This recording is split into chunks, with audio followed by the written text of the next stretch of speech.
Hi, I'm Dr. Robert Cohen.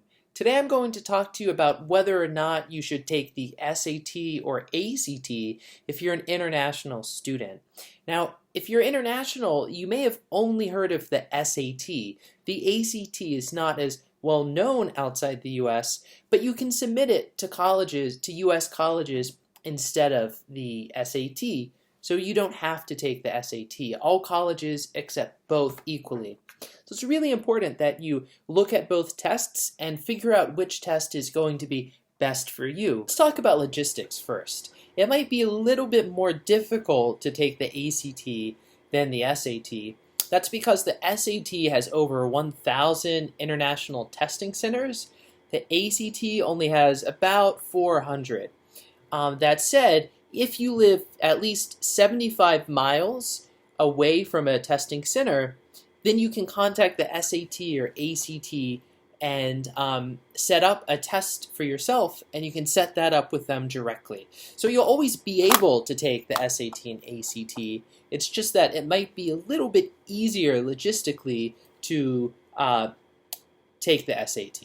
So before registering for either test, figure out which you like more and which you do better on and think you can, improve more on.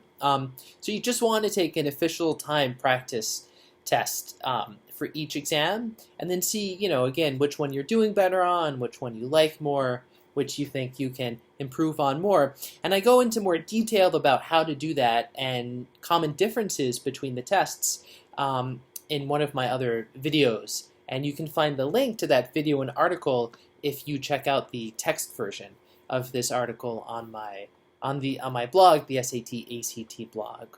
So you won't know which test is better for you until you've taken the practice exams, but most international students, at least those whose native language isn't English, tend to prefer the ACT. And there's two big reasons for this. The first is that the ACT doesn't test vocabulary. There's a few questions about, word choice, but for the most part, there's not really vocab on it. The SAT tests difficult English vocabulary, and it shows up all over in passages, in questions, and answer choices.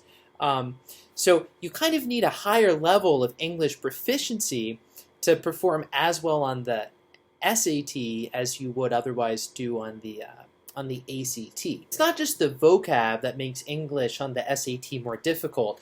The passages on the SAT that you have to read are often more dense and complex, difficult to understand, and the questions about them are more difficult, and they require you to often recognize subtle nuances in the reading passages.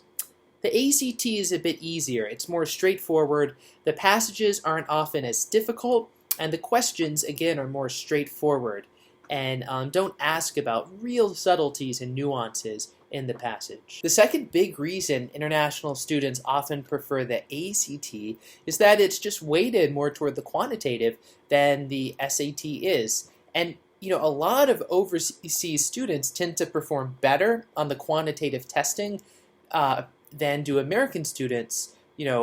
Math education outside the US is very often more advanced and better than it is here in the United States. So the ACT features the quantitative side more. There's 2 quantitative sections, math and science, and 2 verbal sections, English and reading.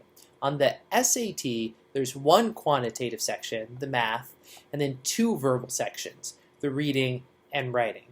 So, if you find you're stronger in math, you might prefer the ACT. And if you're not a native English speaker and you struggle with English somewhat, then your English is not going to factor into your ultimate score as much on the ACT as it would on the SAT. So you should take these considerations into account as you're trying to decide between the two, but always make sure that you take an official time practice test of each so you can really see what specifically is best for you. If you found this video helpful, please consider liking it, sharing it, or subscribing to my channel, which will help me reach more people looking for this type of content. Thank you.